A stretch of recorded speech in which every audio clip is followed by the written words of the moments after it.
Olá pessoal, meu nome é Leonardo Parente e seja bem-vindo ao meu canal. Se você não é inscrito, se inscreve, ativa o sininho para receber as notificações e dá aquele like se você gostar, tá bom? Em breve teremos transmissão ao vivo e mais algumas novidades, tá bom? Então vem comigo que a gente vai aí falar um pouquinho sobre a civilização egípcia, uma civilização tão importante que também faz parte aí da Idade Antiga, né, na história, certo?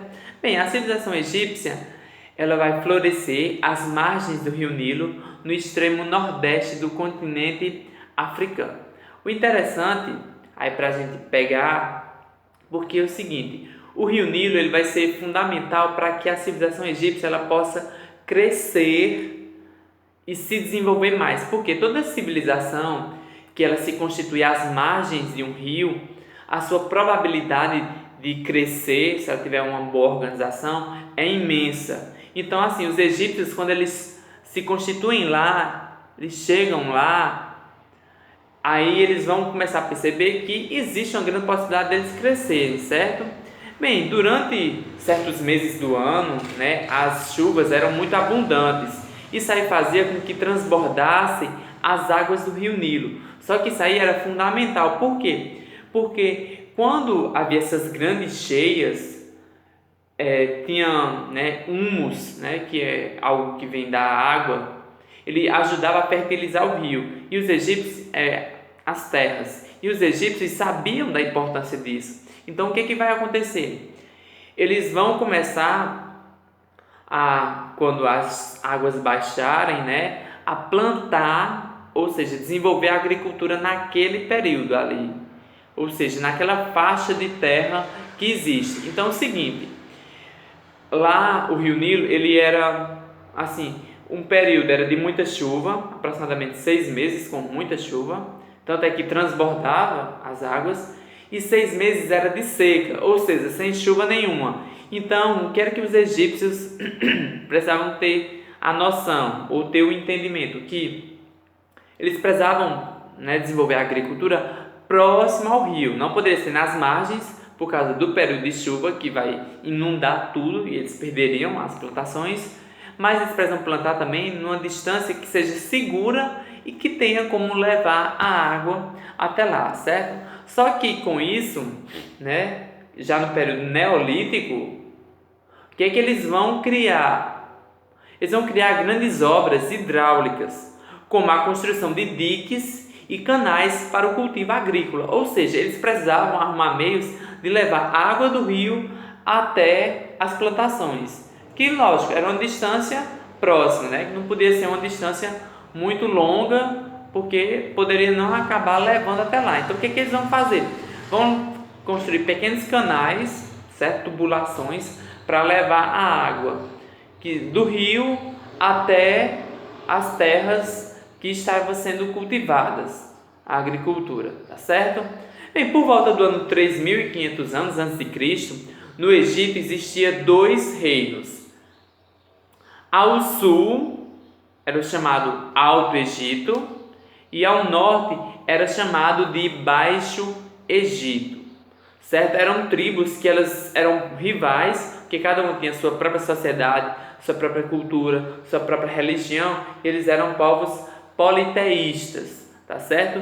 Só que no ano 3200 eles vão decidir se unir. Por quê? Porque o reino unificado, uno, é mais fácil para eles poderem combater invasões que vão vir a ocorrer, tá certo? Que a gente vou fazer depois outros vídeos para vocês falando aí das invasões que o Egito vai sofrer, tá certo?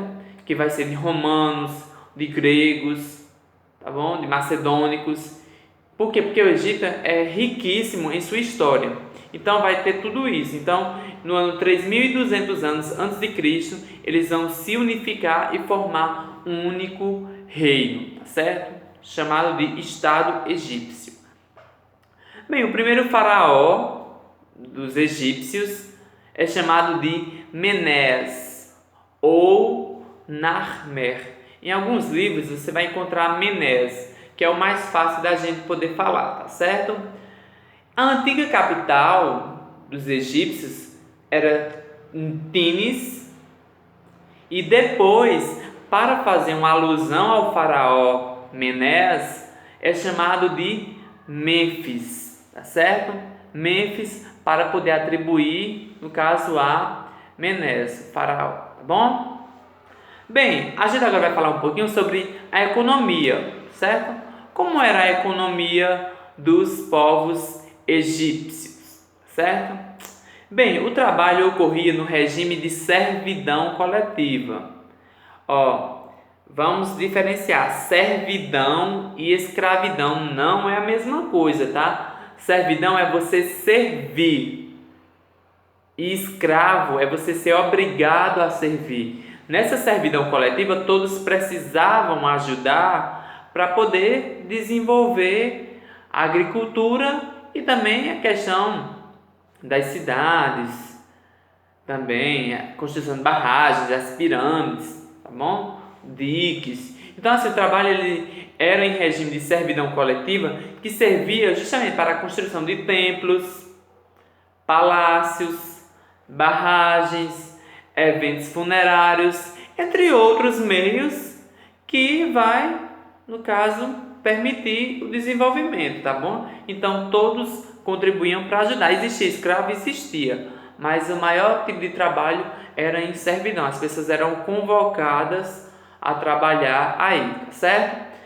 Bem, o Egito, era grande produtor de trigo, algodão, linho e também papiro.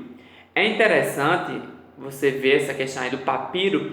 Por quê? Porque o papiro vai ser fundamental para o desenvolvimento de documentos. Isso, eles escreviam, tá certo? No papiro. Acho que você já deve ter assistido algum filme, certo? Do Egito, onde mostra aqueles pergaminhos, tá certo? Bem, são aqueles pergaminhos ali que permitia, no caso, escrever. E no Egito também existia a grande biblioteca de Alexandria, que era a maior de todas e a mais importante, que infelizmente acabou sendo incendiada em guerras, tá bom? Então o papiro vai ser também uma outra grande legado que vão deixar, que vai ser justamente para a produção de documentos. E se falando agora na questão da pecuária, eles vão se destacar na criação de cabras, carneiros e também de gansos. Por quê? Porque são animais mais fáceis de se criar e mais fácil também a questão da adaptação, por serem animais menores. Então, cabras, carneiros e gansos serão aí a pecuária desenvolvida pelos povos egípcios, tá bom? Bem, falando agora um pouquinho na sociedade egípcia, certo?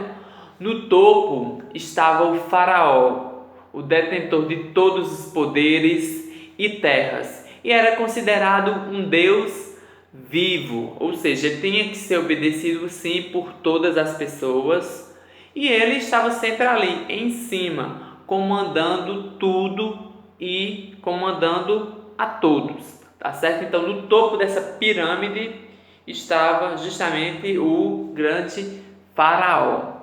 Abaixo do faraó, um degrau abaixo, existiam os nomarcas, que eram funcionários que administravam o império, ou seja, eles eram o braço direito dos faraós, certo? Então eram homens de sua extrema confiança e que ele sabia que poderia justamente confiar nessas pessoas, tá certo? Bem, logo após o faraó, os nomarcas, um degrau abaixo vinha sacerdotes, certo? Que eram os homens responsáveis pela religião. Depois vinham, no caso, os grandes burocratas, que era o pessoal da administração, escalão um pouco mais abaixo. E depois vinham os chefes militares, tá certo? Que também era mais um degrau importantíssimo para poder se destacar, tá certo?